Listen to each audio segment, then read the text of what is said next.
ये है Gayatri media group और आप देख रहे हैं ताज न्यूज, आईना सच का।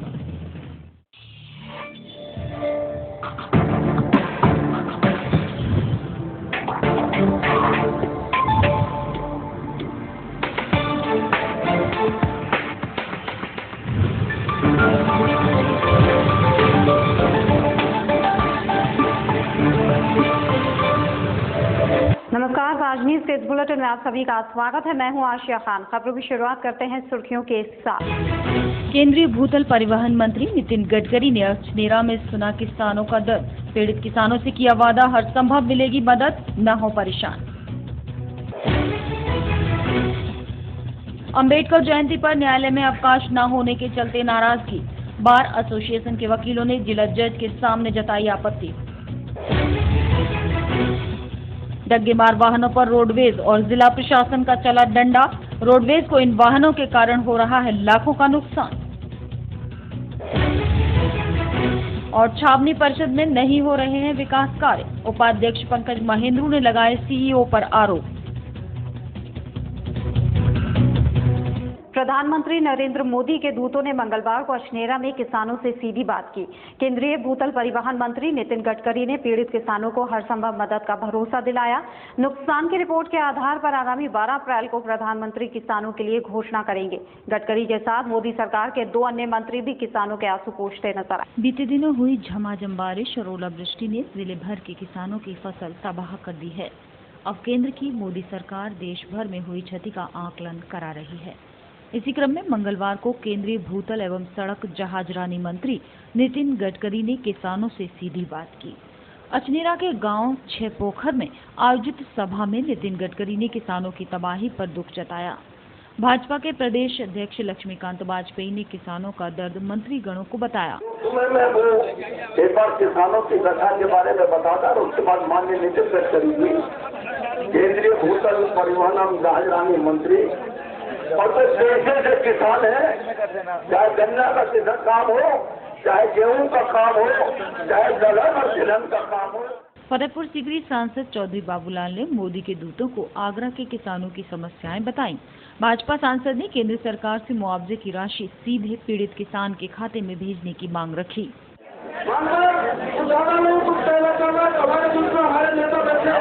हमारी मोदी जी ने आपको को सुनने के लिए आपके मिल को भेजा है। आपके मिल से बाधा नहीं बनना चाहता, मगर इतना जरूर करूंगा। हमारे किसान, पूरे जिले का किसान इतना तबाह हो चुका है। पहले सूखा से मर चुका था और आज फरवरी से लेकर और आज तक जिस तरीके से अतिवृष्टि और ओलावृष्टि हुआ उसमें 80-90% हमारे किसानों का नुकसान है। मंच पर माइक संभालते ही केंद्रीय मंत्री ने किसानों को संकट की इस घड़ी में हर संभव मदद का भरोसा दिलाया। किसानों से सीधे बात करते हुए केंद्रीय मंत्री ने प्रदेश सरकार द्वारा दिए जा रहे मुआवजे पर भी प्रश्न चिन्ह लगा दिया। केंद्रीय भूतल परिवहन मंत्री ने खुद को किसान बताते हुए किसानों का दर्द समझने का भरोसा दिलाया। केंद्र सरकार अब अपने मंत्रियों की रिपोर्ट के आधार पर ही आगामी रणनीति बनाएगी। आपकी पीड़ा को समझ रहा हूँ और मैं हम सब लोग आपको हिम्मत देने के लिए, विश्वास देने के लिए आए। मेरे किसान भाई और बहनों, एक काम करिए, ऐसा कोई विचार मन में मत लाइए कि इस परिस्थिति से निराश होकर आत्महत्या करने की बात मत करिए। हम हिम्मत के साथ खड़े रहेंगे, इस संकट पर मात करेंगे। सरकार की ओर से जो भी मदद मिलेगी वो पूरी मदद आपको दिलाएंगे। अगले बार नई फसल लगाने के लिए बैंक से जो कर्जा मिल सकता है वो कर्जा उपलब्ध करा कर देंगे। जो नियमों में शिथिलता कर रही है वो करके देंगे। बिजली के बारे में प्रश्न होगा तो उसका समाधान ढूंढेंगे। केंद्र सरकार अब किसानों को मुआवजा सीधे उनके खाते में भेजने का मन बना रही है। केंद्रीय मंत्री ने किसानों से बात करते हुए कई बार जनधन योजना बैंक खाते की जानकारी ली। अब देखना ये होगा कि किसानों के इस संकट में केंद्र सरकार कितना सहयोग करती है, ये आने वाला वक्त बताएगा। बीते दिनों 2 मंजिला इमारत में हुए विस्फोट में 2 सगी बहनों की मौत के बाद पीड़ित परिवार बालूगंज चौराहे पर मुआवजे की मांग को लेकर धरने पर बैठ गया। गौरतलब है कि इस मामले में पुलिस की तफ्तीश जारी है। पीड़ित परिवार को धरना से उठाने के लिए सीओ सदर ने उनकी काफी मान मनोबल कर मामले में पूरी सहायता का आश्वासन दिया। तब कहीं जाकर परिजन धरने से हटे।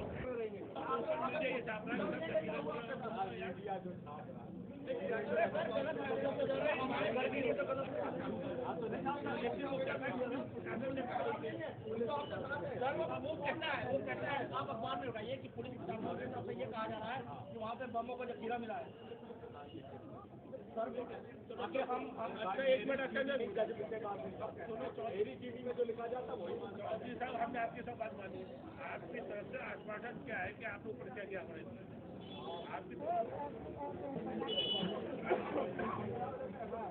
छावनी परिषद में विकास कार्यों में हो रही लेट लतीफी को लेकर छावनी परिषद के उपाध्यक्ष पंकज महिंद्रू ने पीसी के माध्यम से बताया कि सीईओ छावनी परिषद विकास कार्यों में कोई रुचि नहीं दिखा रही है, जिससे क्षेत्रीय लोगों को बेहद असुविधा हो रही है।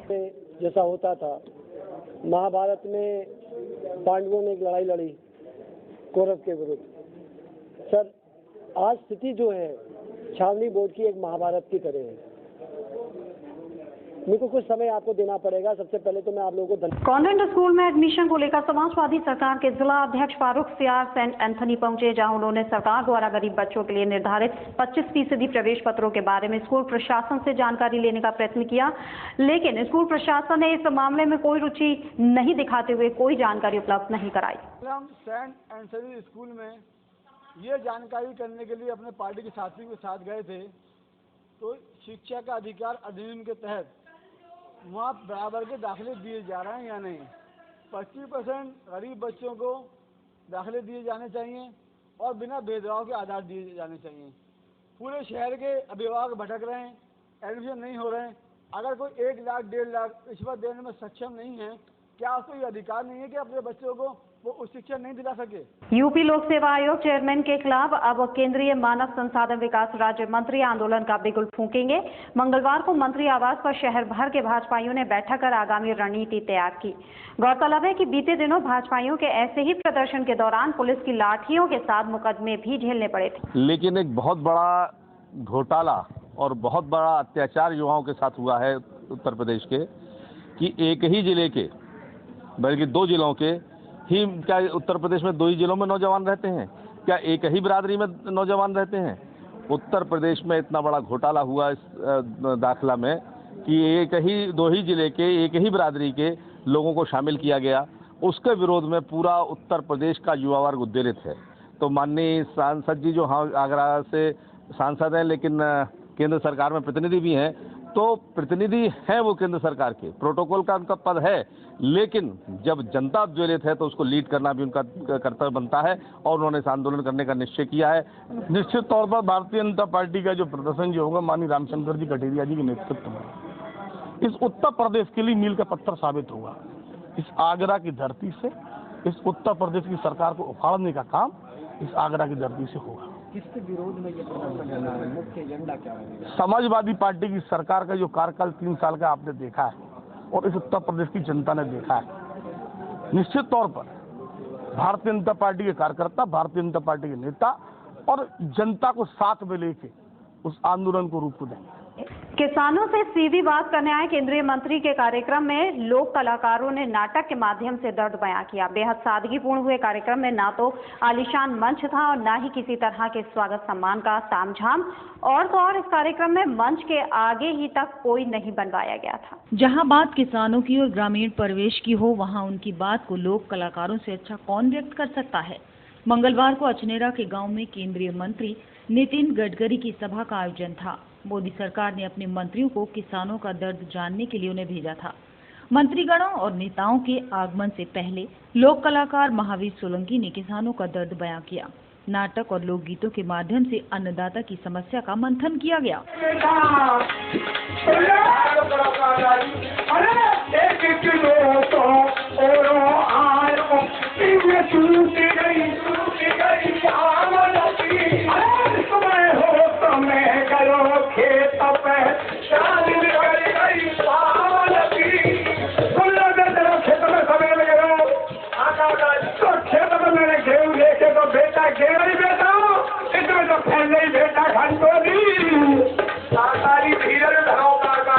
किसानों की पीड़ा जानने आए केंद्रीय मंत्री मंगलवार को बेहद सादगी भरे अंदाज में नजर आए। हमेशा आम लोगों से दूर रहने वाले दिग्गज नेता किसानों से सीधी बात करते दिखे। समारोह के लिए बनाया गया मंच भी बहुत साधारण था। यहाँ तक कि मंच के आगे डी तक नहीं बनाई गई थी। पूरे कार्यक्रम के दौरान सम्मान समारोह जैसी औपचारिकताएं भी कहीं देखने को नहीं मिली। अपने साथ बर्बाद फसल को लेकर आए किसानों ने केंद्रीय मंत्रियों को अपनी पीड़ा सुनाई। बेमौसम बारिश और ओलावृष्टि से तबाह हुई फसल को लेकर किसान बड़ी उम्मीद से सभा स्थल पहुंचे। पूरी तरह फसल बर्बाद होने से अन्नदाताओं के चेहरों पर बर्बादी के मंजर के आंसू थे तो आंखों में नेताओं के मुआवजे के आदेश की ललक। ये वही गरीब मजदूर किसान है जिसे कागजों में अन्नदाता भी कहा जाता है। वर्ष भर जी तोड़ मेहनत करके किसान कर्ज लेकर फसल उगाता है। इस वर्ष इंद्रदेव की कुदृष्टि का शिकार देश का अन्नदाता हुआ। फसल का अनाज घर में आने से पहले ही बर्बाद हो गया। जिले भर में कई बेबस किसान तो इस सदमे की वजह से काल की गाल तक में चले गए। अब खेतों में आकर किसान बर्बादी के मंजर को देखकर आंसू बहाने के अलावा कर भी क्या सकता है। नुकसान का ही ओले और बारिश की वजह से नुकसान हुआ है।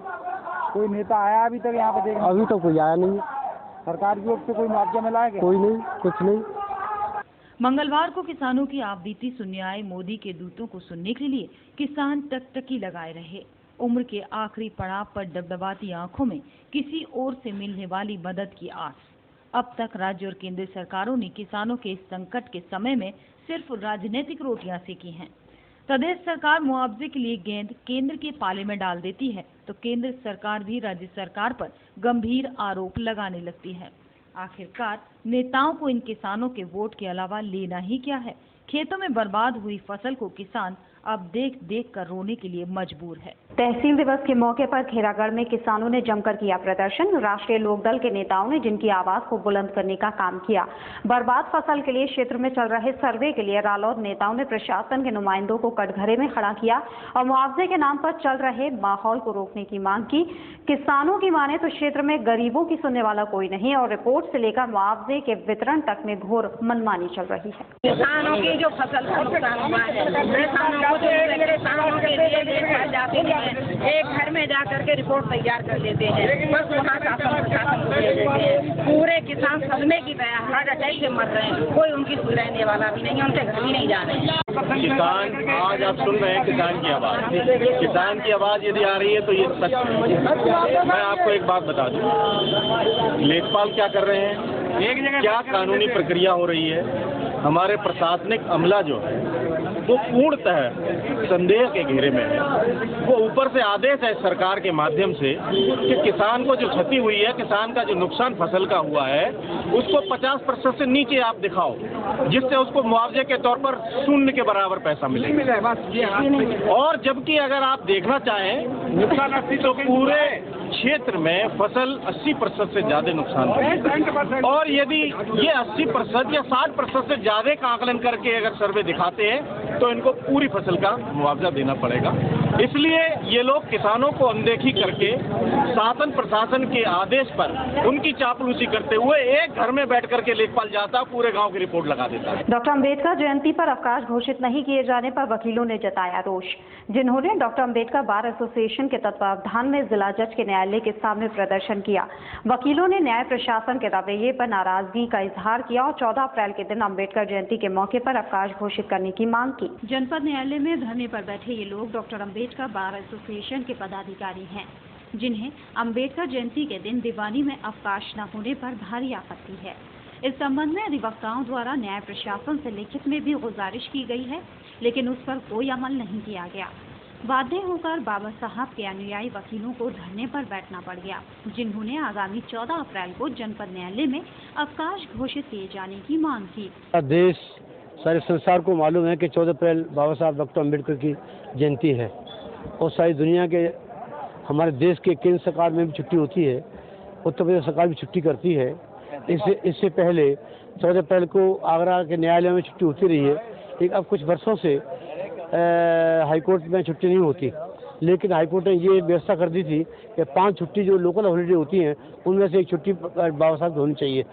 ये संविधान शिल्पी भारत रत्न प्रथम विधि मंत्री डॉक्टर बाबा साहेब भीमराव अम्बेडकर के 14 अप्रैल के जन्म दिवस पर जनपद न्यायालय में अवकाश न घोषित होने की वजह से अम्बेडकर बार के साथ साथ दीवानी बार के सभी अधिवक्ता, सभी समाज के अधिवक्ता इससे आहत हैं। उन सभी बारों ने ये मांग की है कि 14 अप्रैल पर डॉक्टर भीमराव अंबेडकर के जन्म दिवस पर अवकाश घोषित किया जाए, इसलिए हम आज धरने पर बैठे। ऐसे में सर्व समाज के अधिवक्ताओं ने भी उनकी मांग का समर्थन किया, जिनके मुताबिक देश के महापुरुषों की जयंती के दिन अवकाश घोषित किया जाना वाजिब। वकालत पेशे से रिश्ता रखने वाला हर व्यक्ति संविधान को सम्मान देता है और संविधान निर्माण वाली समिति के सबसे मुख्यतम सदस्य थे बाबा साहब अम्बेडकर। तो ये तो हमारा दायित्व है कि हम संविधान के अनुसार अपना जीवन यापन करते हैं एक श्रेष्ठ नागरिक बनकर, तो कम से कम उनके जन्मदिन को एक पर्व की तरह मनाएं। गौरतलब है कि 14 अप्रैल के दिन उच्च न्यायालय से लेकर अन्य सरकारी उपक्रमों में भी अवकाश घोषित है। ऐसे में प्रदेश के जनपद न्यायालयों में छुट्टी न होने से आगरा के वकीलों में खासी नाराजगी है।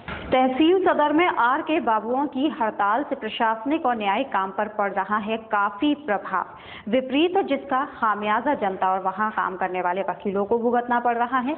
तहसील बार एसोसिएशन ने धरने पर बैठे लोगों की परेशानी से पूरा इत्तेफाक जताया और उन्हें नैतिक समर्थन देते हुए एक दिन में हड़ताल और जारी रखने की उम्मीद जताई। आगरा के आर.के. बाबुओं की हड़ताल से सभी तहसीलों का न्यायिक कार्य पूरी तरह से ठप हो गया है, जो अपनी वेतन संबंधी मांगों को लेकर बेमियादी हड़ताल पर है।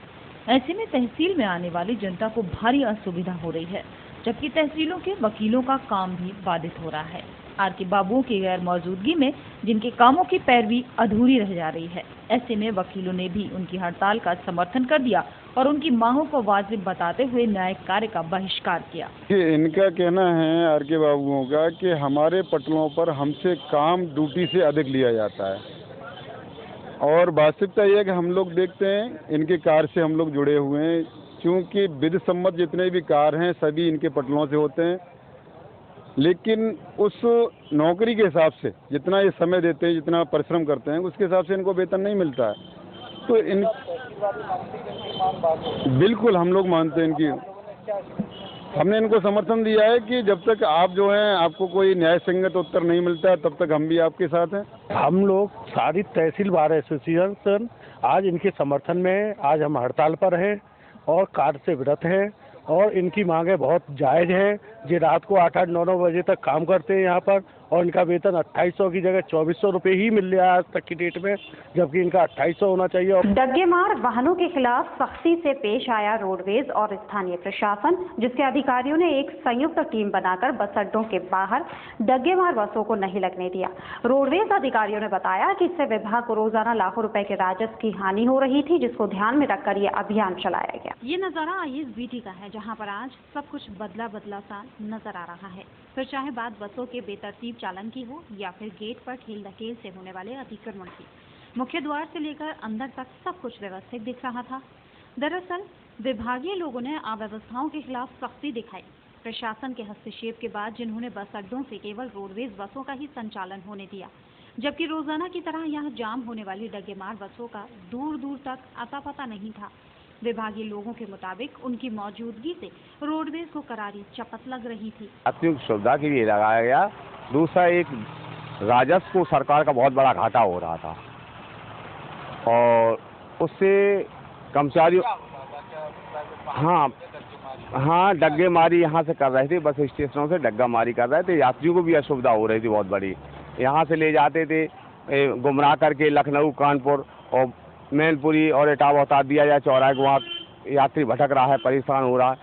इसके तहत ये यात्रियों को वो लगाया गया, अभियान चलाया गया। तो यात्रियों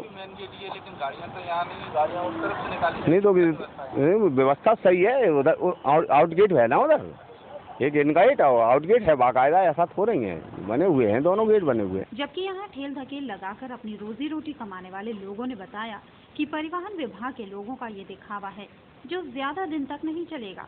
दरअसल रोडवेज बस अड्डों पर प्राइवेट बसों का बोलबाला किसी से छिपा नहीं है।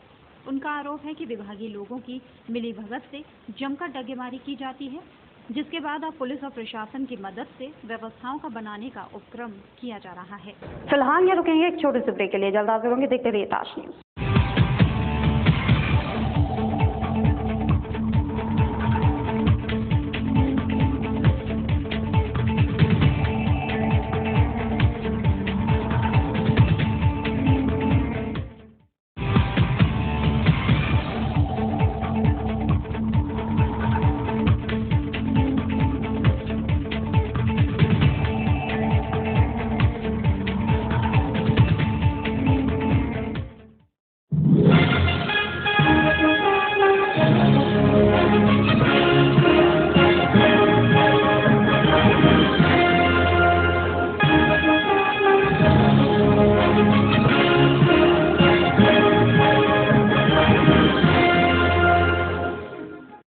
कृपया ध्यान दें। नौकरी ढूंढोगे तो उम्र गुजर जाएगी, कुछ हुनर सीख लो, अपने पैरों पे खड़े हो जाओ तो जिंदगी संवर जाएगी। मोबाइल फोन, कंप्यूटर, लैपटॉप का कोर्स कराने वाले वैसे तो कई संस्थान हैं, लेकिन हजारों छात्रों के विश्वास का प्रतीक ई-टेक एकेडमी छात्रों के बीच अपनी अलग ही पहचान बना चुका है। इंजीनियर तो सभी बनाते हैं, लेकिन आप बनिए एडवांस इंजीनियर ई-टेक के साथ। जी हाँ, भारी छूट का प्रलोभन या झूठे वादों का आश्वासन अपनाओगे तो जिंदगी भर पछताओगे, क्योंकि सफलता तभी मिलती है जब फैसला सही हो। इसलिए अपने पैसे और समय को बचाइए और ई-टेक को अपनाइए, क्योंकि सिर्फ ई-टेक देता है 100% सफलता की गारंटी। ई-टेक द्वारा पहली बार mobile phone, laptop, computer course के साथ plasma, LED TV, inverter, UPS, DCA, DTP, English speaking इत्यादि जैसे रोजगार परक कोर्सेज भी कराए जा रहे हैं। अधिक फीस में अधूरा ज्ञान या कम फीस में पूरा ज्ञान, फैसला आपका। हमारा पता है 2nd floor city plaza, Shah market, Agra, UP. Phone number 7500330330। E-Tech सिर्फ नाम ही काफी है।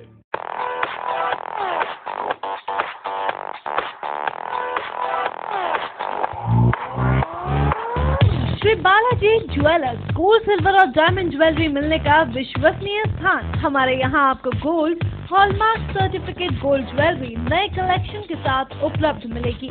संपर्क करें Shri Balaji jewellers, Fortune tower near Kargil petrol pump, Agra. Phone number 9719333563 और 9759333992।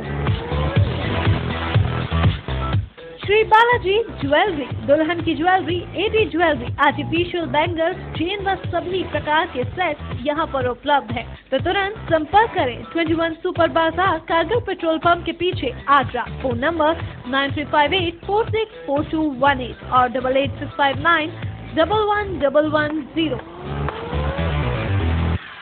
Give your child the best start in life with the International School Agra's unique blend of academics, experiential learning, life skills, spoken English and human values. The school is professionally managed by Bangalore-based Stratagem EduServe, India's leading education partner, and also offers America's leading sports program from Kuhu Sports. Admissions open from KGI to grade 6. Campus located at Fatehabad Road. For admissions, call 07055004999 or 4449. Nandini group का एक और कदम, Nandini state. अब कागारौल में एक ऐसी colony जहां आप पा सकते हैं पक्की सड़क, स्वच्छ जल, बिजली की सुनिश्चित आपूर्ति, हरे भरे पार्क, भव्य मंदिर, कॉमर्शियल प्लॉट और दुकान, वो भी बहुत कम कीमत में। ये सब सुविधा कागारौल में गेटपंच कॉलोनी यानी नंदिनी स्टेट में। अब गांव को शहर बनाना है, हमारा सपना आपका घर हो अपना। नंदिनी स्टेट।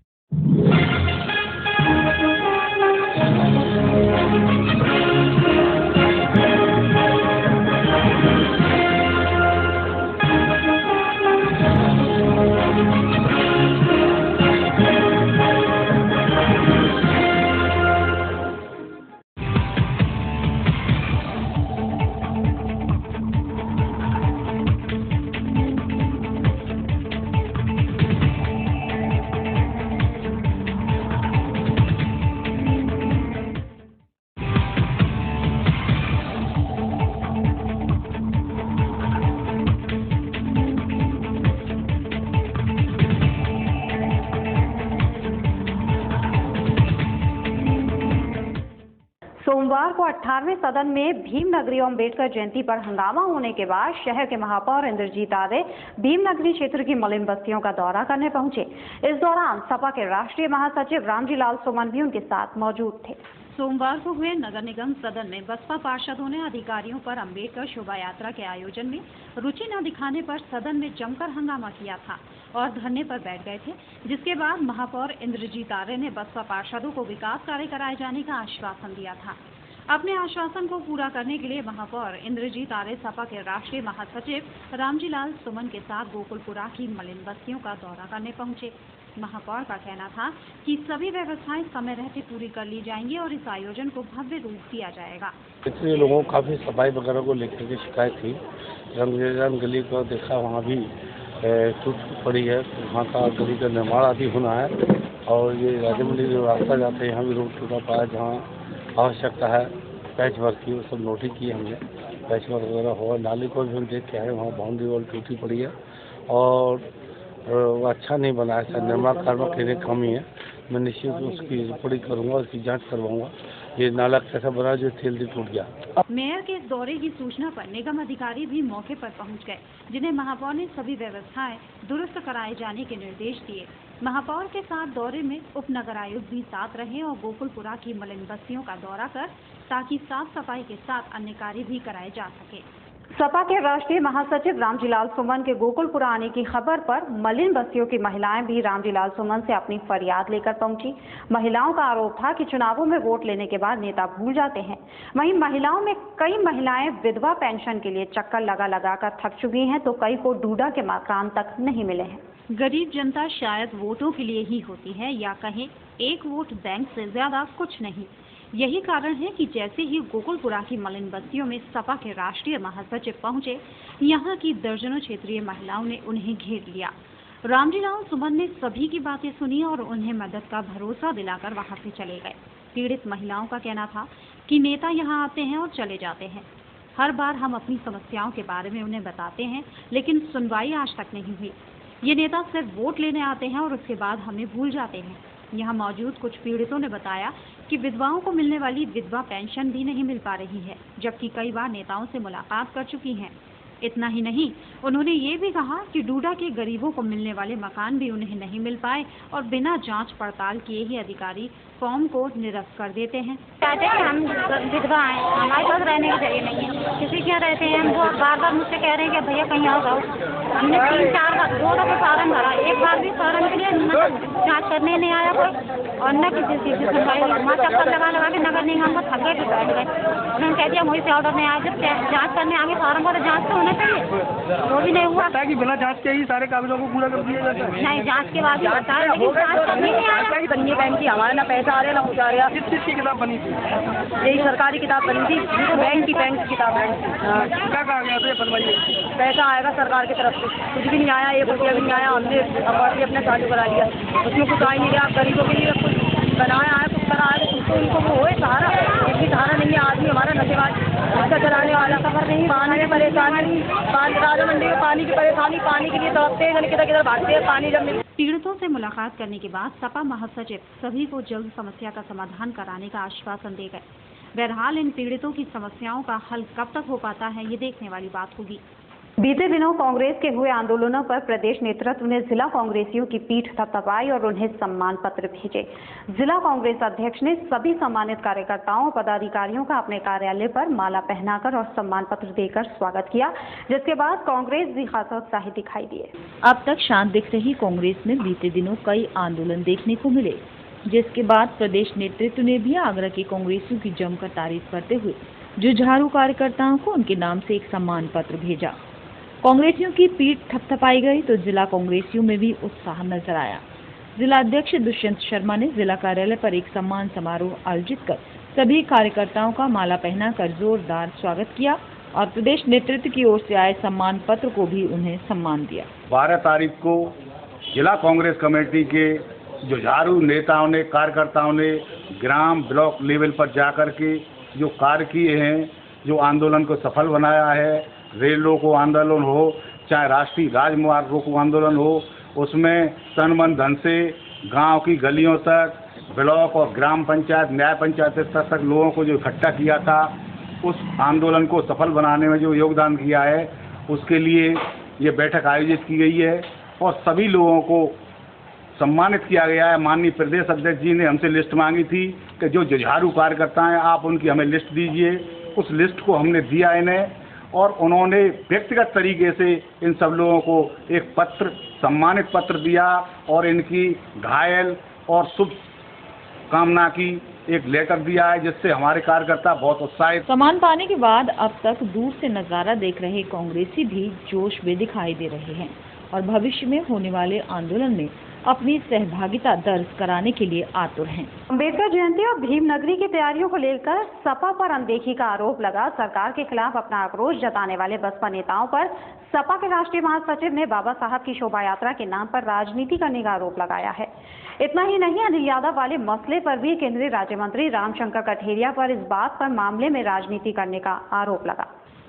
14 अप्रैल को निकलने वाली बाबा साहब अम्बेडकर जयंती पर बसपा नेताओं ने आगरा प्रशासन और नगर निगम प्रशासन पर सत्ता के दबाव में काम करने का आरोप लगाया था। बसपा नेताओं का कहना था कि अधिकारी इस शोभा यात्रा में कोई खास रुचि नहीं दिखा रहे, जिसके चलते इस शोभा यात्रा के ज्यादातर काम अधूरे पड़े हैं। सरकार का बचाव करते हुए सपा के राष्ट्रीय महासचिव रामजी लाल सुमन ने बसपा नेताओं पर शोभा यात्रा के नाम पर राजनीति करने का आरोप लगाया है। उनका कहना था कि बाबा साहब सभी के सम्मानित हैं और हम सभी उनका दिल से सम्मान करते हैं और हर बार की तरह इस बार भी आयोजन को भव्य बनाए जाने के लिए अधिकारियों को दिशा निर्देश दे दिए गए हैं। जहाँ तक डॉक्टर अम्बेडकर जयंती का सवाल है, बाबा साहब देश के बहुत बड़े नेता थे और हम लोग चाहे जिस दल में रहे, बाबा साहब डॉक्टर अम्बेडकर का सम्मान सभी लोग करते हैं। बसपा के समय से इसका राजनीतिकरण हुआ और स्थिति यहाँ तक आ गई कि दूसरे लोगों के लिए वहाँ जाने के रास्ते बंद हो गए। विकास कार्य सब सरकार की तरफ से कराए जाते हैं, लेकिन उसका लाभ एक दल विशेष को मिलता रहा है। डॉक्टर अम्बेडकर की जयंती धूमधाम से बने, पहले से और ज़्यादा की तरह से बने। हम इस संबंध में अधिकारियों से बात करेंगे और मैं समझता हूँ निश्चित रूप से उनके सम्मान में कोई कमी नहीं आनी चाहिए। लगता है कि इस बार की जो आयोजन जो हो रहा है अम्बेडकर जयंती का, वो पिछली बार की तरह जैसे सबूत में होता था वही इस तरह से ही होगा? शकल वही एक कमेटी बनी हुई है, वो इसका आयोजन कराती है, लेकिन उस कमेटी का राजनीति का सहयोग पूरा मिलेगा।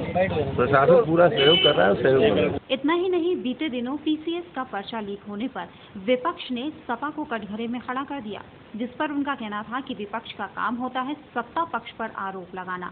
प्रशासन पूरी जांच कर रहा है और दोषियों पर निषेधी कार्रवाई होगी।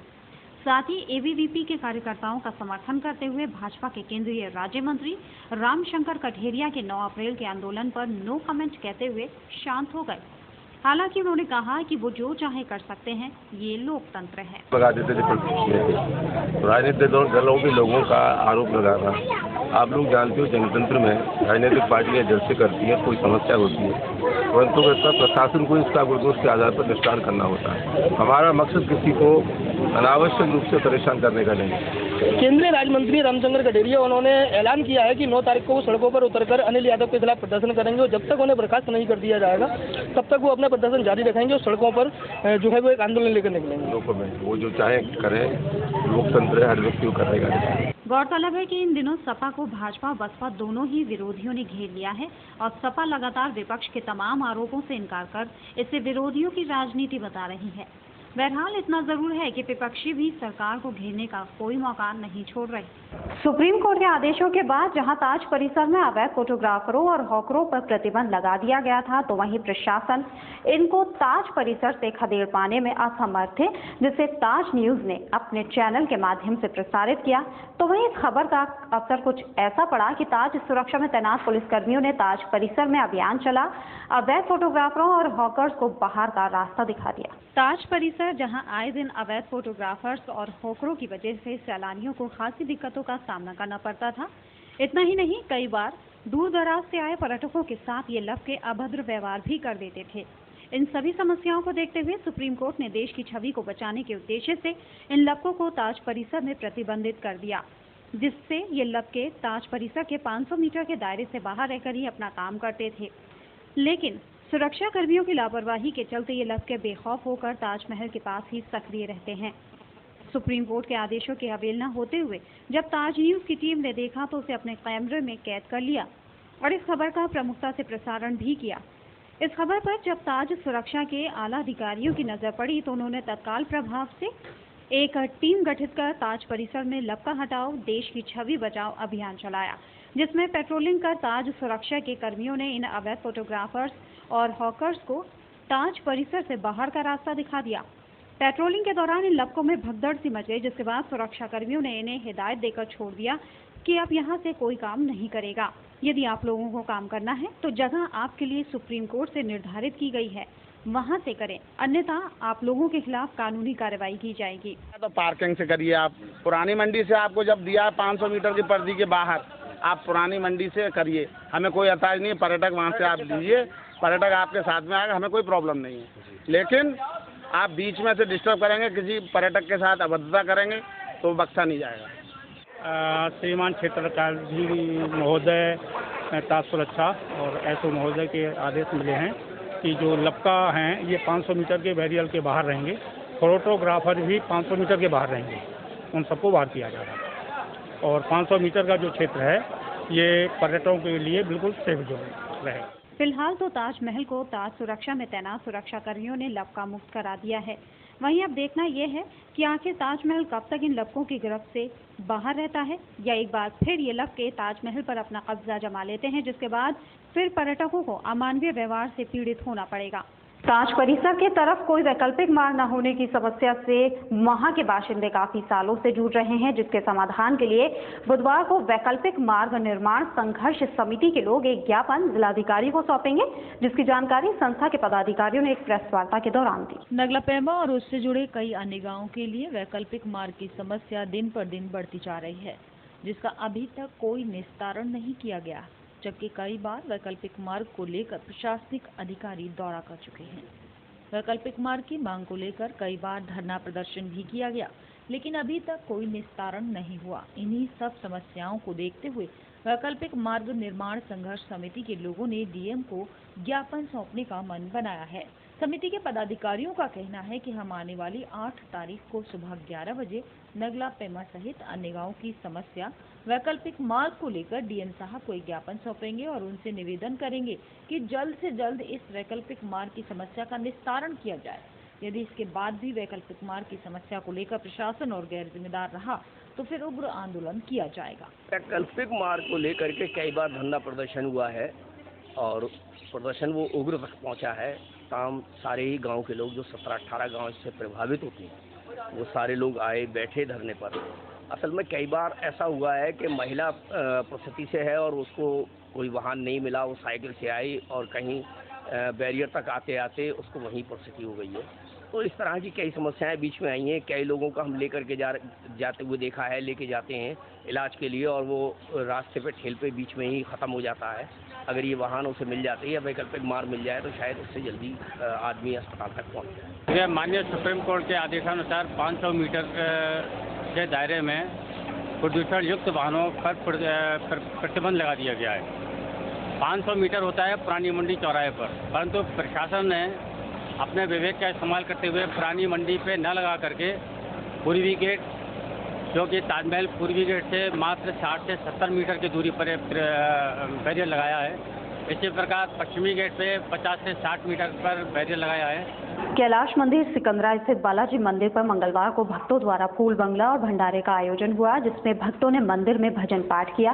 साथ ही भक्तों द्वारा हनुमान जी को 11,000 लड्डुओं का भोग लगाया गया। हनुमान जयंती को गुजरे बेशक 3 दिन बीत गए हों, लेकिन भगवान हनुमान जी के प्रति भक्तों की श्रद्धा अलग से ही देखी जा रही है।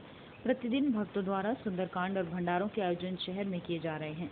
इसी कड़ी में सिकंदरा कैलाश मंदिर स्थित बालाजी मंदिर पर भक्तों द्वारा फूल बंगला और भंडारे का आयोजन किया गया, जिसमें पवन पुत्र हनुमान जी को 11,000 लड्डुओं का भोग लगाया गया। मंदिर के महंत प्रकाश गिरी ने कहा कि ये आयोजन पिछले 14 वर्षों से लगातार हो रहा है। आज 15वां वार्षिकोत्सव है जो हम शुरू से करते आ रहे हैं। सभी भक्तों के सहयोग से, सभी बाबा के देवताओं की प्रेरणा से सभी भक्त मिल जाते हैं, बाबा की जय जयकार होती है, सभी को प्रसाद वितरण होता है। जैसे आज हमने 11,000 लड्डू का भोग लगाया, एक बार 101 किलो लड्डू का, एक बार 151 किलो लड्डू का। ऐसे जैसे भक्त बाबा की प्रेरणा होती है भक्तों से प्रचार कर देते हैं, भक्त हमारे तत्पर रहते हैं, बाबा की सेवा हो जाती है और आनंद लेते हैं, बाबा की जय जयकार। ये हनुमान जयंती के उपलक्ष्य में किया जा रहा है। आज मंगलवार का दिन है, हनुमान जी बाबा का दिन है आज, और ये कई वर्षों से हमारा भंडारा 56 भोग चल रहा है। उसी कड़ी में हमने आगे इसमें 11,000 लड्डुओं का भोग और भंडारे का आयोजन किया है। वहीं महिलाओं ने मंदिर में भजन गीत गा प्रभु को याद किया। भक्तों का कहना था कि हनुमान जयंती के दिन चंद्र ग्रहण होने के कारण ये आयोजन मंगलवार को किया जा रहा है, क्योंकि मंगलवार का दिन बजरंग बली का होता है। आज हनुमान जयंती के उपलक्ष्य में भंडारा रखा गया है, जो हर हनुमान जयंती को होता था। ग्रहण पड़ने की खातिर आज मंगल को रखा गया 7 तारीख को, और फूल बंगला 11,000 लड्डू और भंडारा होता है। सबके सहयोग से है, सब आनंद आता है। इसी के साथ भक्तों को प्रसाद का वितरण किया गया और सभी को हनुमान जयंती की शुभकामनाएं दी गई। ताज न्यूज़ के इस बुलेटिन में फिलहाल इतना ही। अगले बुलेटिन में आपसे फिर मुलाकात होगी। दीजिए इजाजत। नमस्कार।